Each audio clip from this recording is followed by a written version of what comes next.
Hey, welcome back to the shop. I'm so excited. I've taken a week off of work and I'm going to lose myself in the shop. A lot of projects on the go. You'll recall I still haven't finalized the front firewall, the custom tunnel, the full floor, trunk floor, frame rail installation, that floor assembly, plus I'm plowing ahead on the Detroit Speed QUADRALink and mini tub installation. Why? Well, they're all interconnected and I want to take advantage of ease of access. I'm at a crossroads. This video is going to focus on the full floor assembly. I really need to firm up the trunk pan and the frame rails. Who would have thought the trunk pan, tail panel, inner tail panel, trunk drop-offs, and the quarters were so complicated? There's a lot of complexity back there and they all need to line up. I'm getting ahead of myself. We'll get into it and you'll see why. Stick around and let's have some fun. Today I'm going to finalize the fitment of the full floor assembly and then roll it under the 67 Camaro for one last test fit so I can proceed with confidence and cut up the frame rails. No turning back. And then it's on to the Detroit Speed QUADRALink and mini tub installation. The first test fit from the previous video, things look pretty good. A lot of confidence in terms of where that floor pan fits. You have the toe board seam, reference points for the subframe and those cage nuts to the frame jig. You have the frame rails and the torque boxes of the floor that butt up against them. And the overall tight tolerances of the rocker panels, boxing everything in to give you the needed confidence to know that the floor is in the right spot. But as I work to finalize fitment of the trunk, that's when things got a little sketchy. And it's an important point that I want to drive home with you today, so stick around. I'll even give you a strategy in terms of how I'm going to deal with it a little later. And the point is, aftermarket sheet metal is not like a flat pack IKEA bookcase. Okay? There's not a lot of tight tolerances in terms of how these panels go together. And for the most part, they don't go together step 1, step 2, step 3, and so on. All right? Okay, that's not rocket science. You've heard it before. Bear with me. I'm trying to make a point here. Okay, so let's illustrate that. I thought I'd line up the inner tail panel to the trunk pan. Figure it would help establish the trunk pan's location.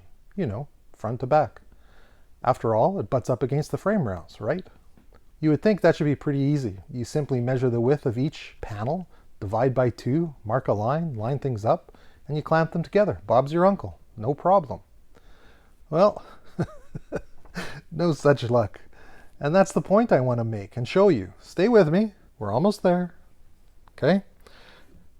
You've probably heard me say this many times, that validation is key in my brain. So how do you know when replacement panels are in the right location? Well, let's take a closer look.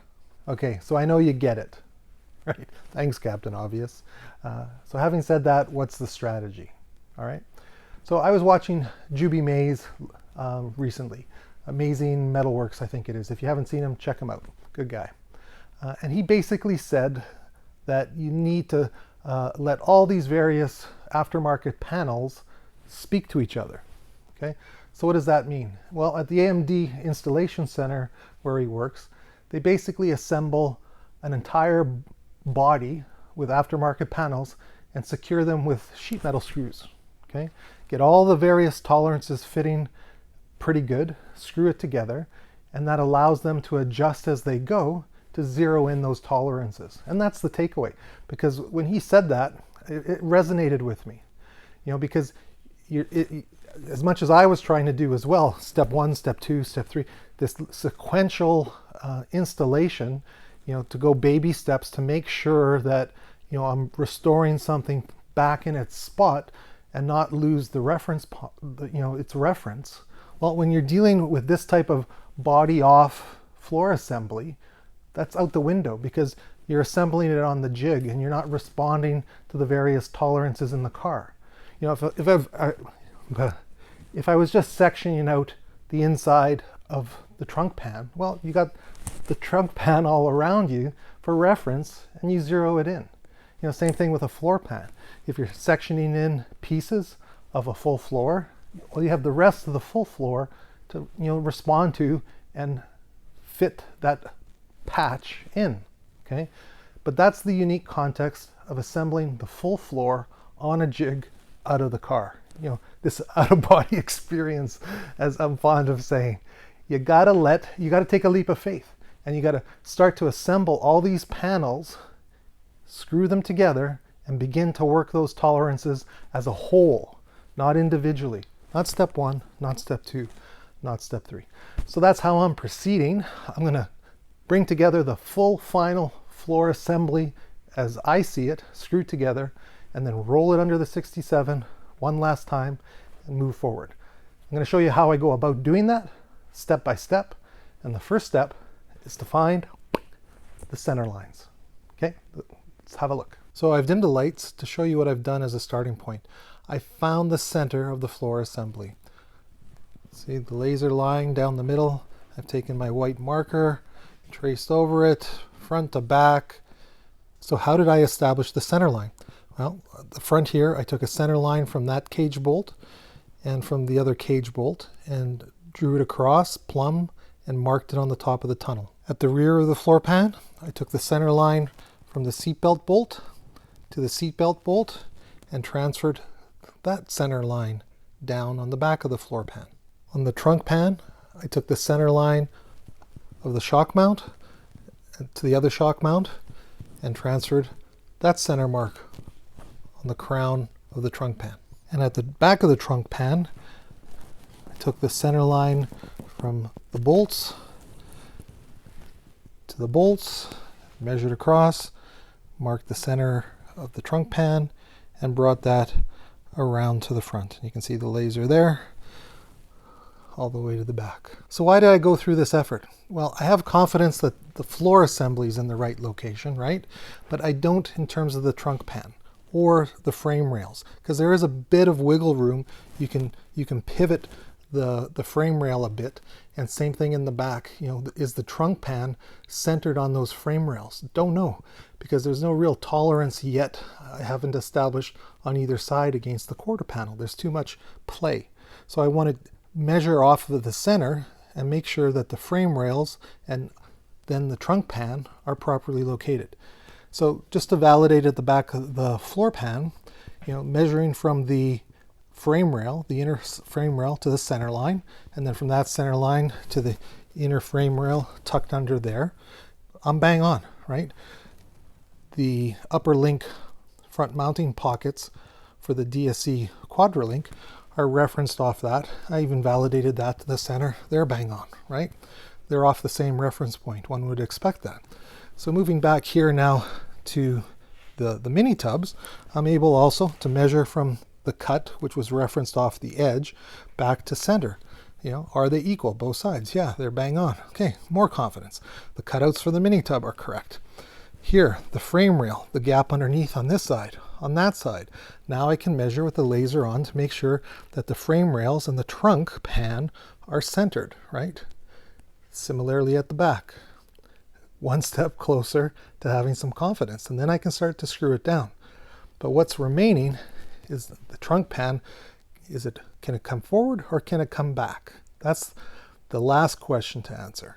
Well, do you simply butt that seam up tight to the jog and that locates the trunk pan? Well, that's what I assumed. So now I wanted to validate that the trunk pan was in its right location. So what if you get it wrong? That means the tail panel is going to be out to your quarters, right? So if this full floor was located half an inch up, half an inch back, that's going to have direct impact on that final fitment. But as I just found out, you can't simply rely on a nice snug fit for that inner tail panel. I did butt it up tight to the gas tank support rails. That's what that embossed area is there and there.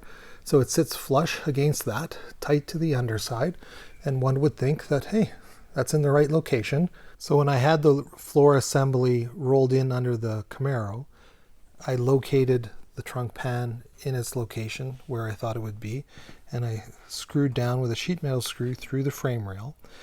And now on the basis of that inner tail panel in place, I'm unable to move the floor pan forward enough to line up that reference point, right? And the fit is off. So as much as, I had hoped that the inner tail panel would give me some confidence to know that things are lined up properly, clearly it's not. There's flexibility in that rear tail panel in terms of the angle that it gets mounted and even the distance away from the back edge of the trunk pan. So you can't rely on the inner tail panel to guide anything. So to answer that, I'm looking to my old floor assembly.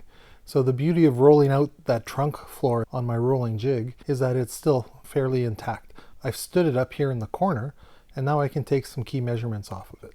So I thought, great, remove the plug from this hole. There's a similar hole on the new frame rail.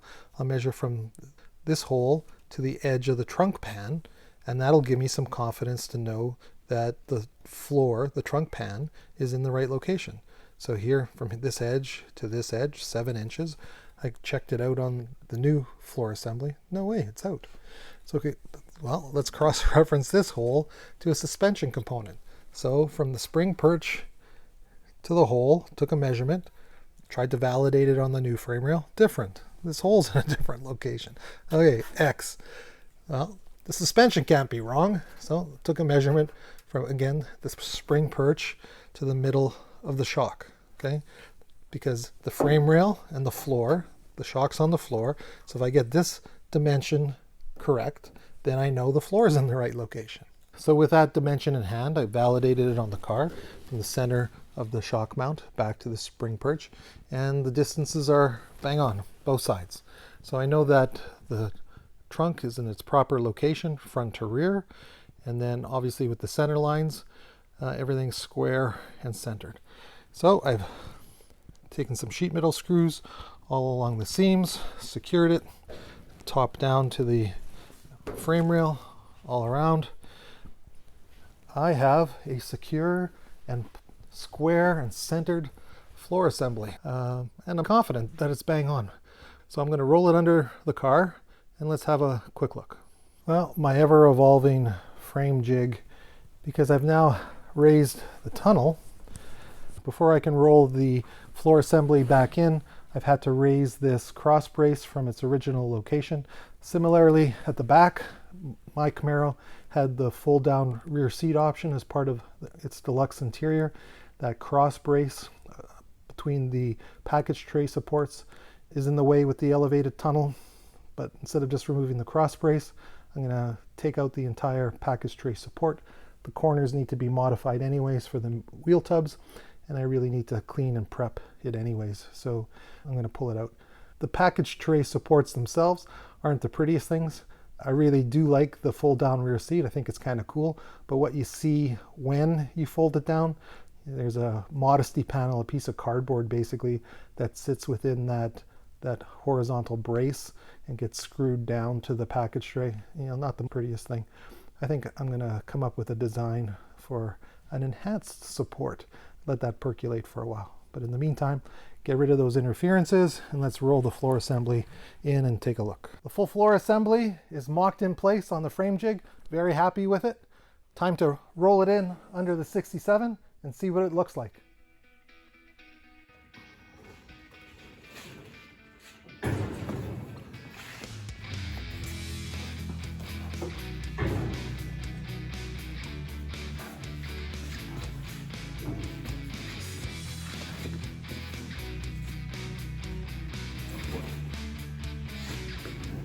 Now we'll get her over the rockers.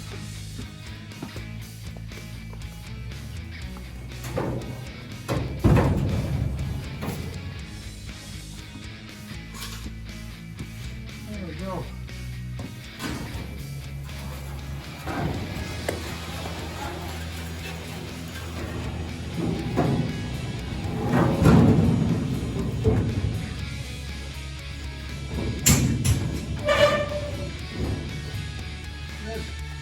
Nice. That's simple.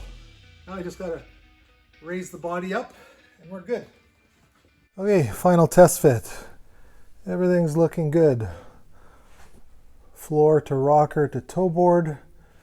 Nothing's even clamped and it's just crudely leveled. So you see at the back where I was fighting with the elevation of that floor to the rocker, everything's zeroed in. Very nice fitment there. Similar here, it was up. That's all been reconciled. Nice and proper. The bottom of the rockers line up with the bottom of the floor. See, the package tray support is out now. I still have that outer wheel tub just resting in the lip of the quarter panel. Let's go around to the back. Coming at it from the back end. The primary purpose of wanting to do this test fit again was to validate that my trunk pan in relation to the frame rails is in the right location front to back. And I wanted to validate that by putting the tail panel on to see what kind of tolerance I had to this existing quarter panel, whether or not it was in the zone. I mean, it's still crudely fit in there. I haven't cleaned up the existing quarter. Again, the primary reason for this test fit isn't to fit to the quarter, it's to validate that I'm in the right location. And if I come along the side, you can see here, I think I'm in the zone. Okay.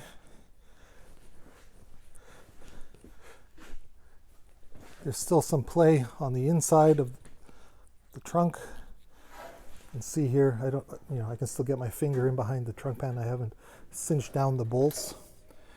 Why? Because I got stuff in the way. Okay, nothing's fit there yet. That's part of that process. Let those new panels talk to each other. But that'll be for another day once I get these quarter panels off and I start fitting. Alley-oop. And on that note, I'm calling it. I'm happy with the floor assembly, how it's fitting, zeroed in, full floor, zeroed in, trunk assembly, zeroed in, frame rails. Let the DSC, QUADRALink, and mini tub installation continue. Check back soon. More to come. Cheers.